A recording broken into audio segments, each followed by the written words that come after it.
Your consciousness wants to wake up. You're actually geared towards awakening.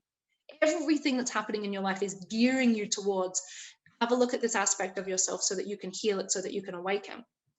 If you ignore the signs, reality starts to make the mirror bigger. You basically build momentum around it so the signs can get bigger and bigger and bigger and bigger, so that you finally pay attention to the thing inside of you that you haven't dealt with.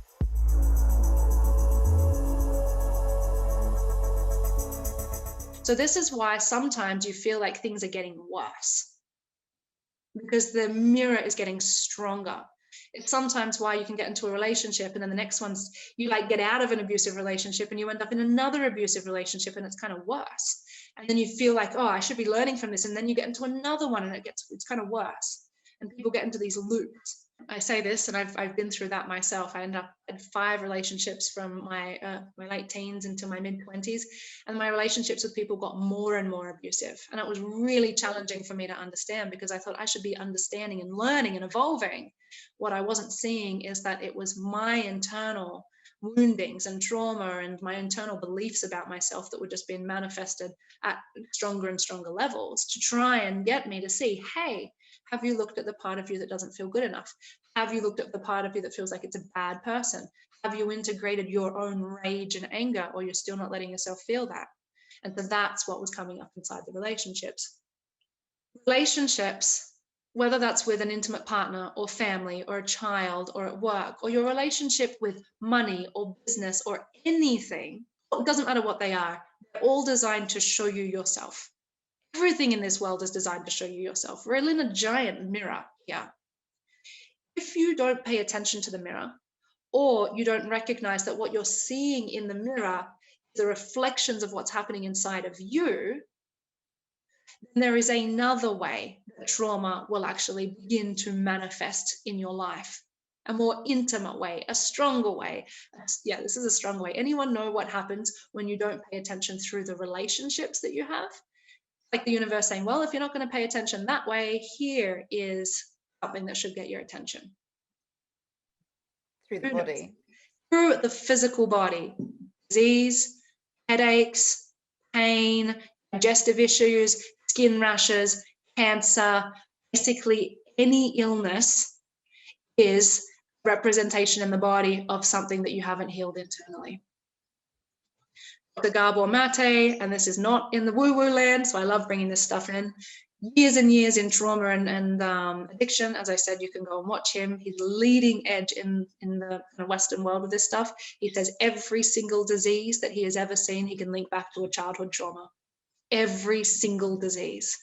And if we're not looking at integrating the woundings internally, then an external approach to medicine and healing will never work.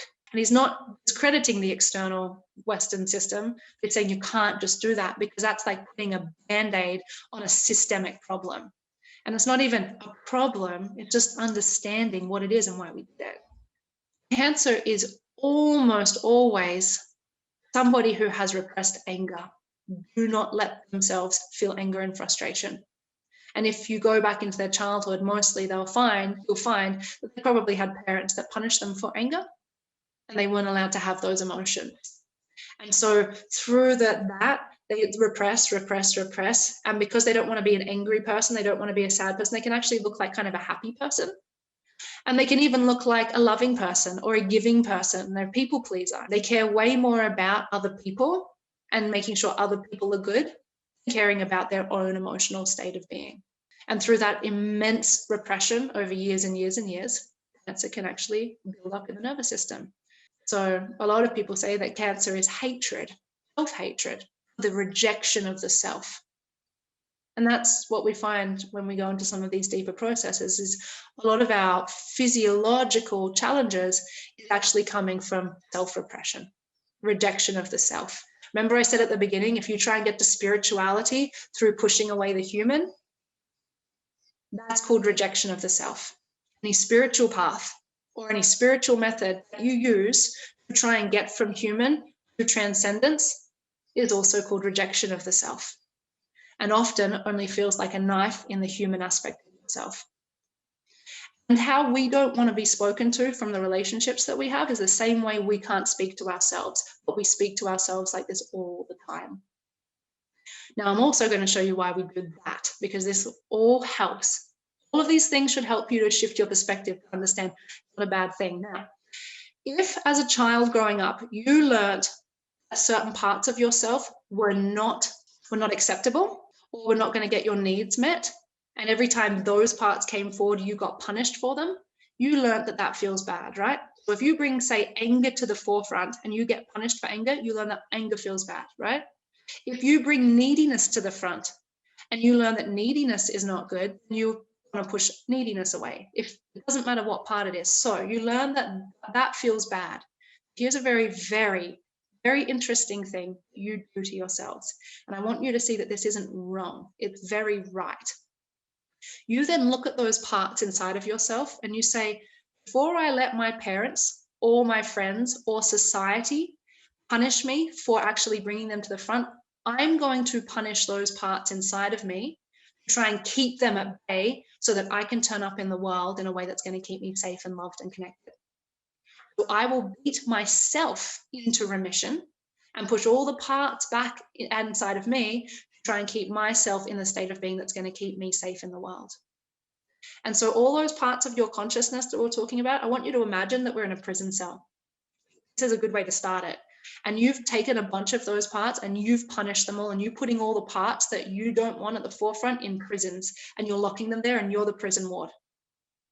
And what you're doing is you're walking around saying, you stay in there, you don't come out, don't you come out, and this is the part of me that's going to come forward in society so that I can be seen as the person that I know gets love and connection, validation and control. It's not wrong, it's smart as a child. Because if those parts were all to come out and come to the forefront, you would have been in danger in the society or the space that you were brought up. So you just learned to punish yourself before anybody else got a chance to do it.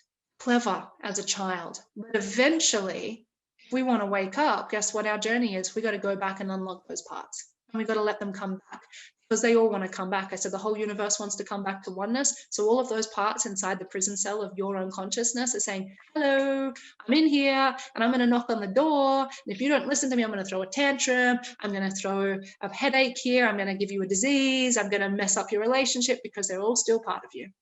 So this is one part of the consciousness. And I want you to see that it's not wrong. It's not wrong to do that. It's very clever. We just have to unwind it at some point.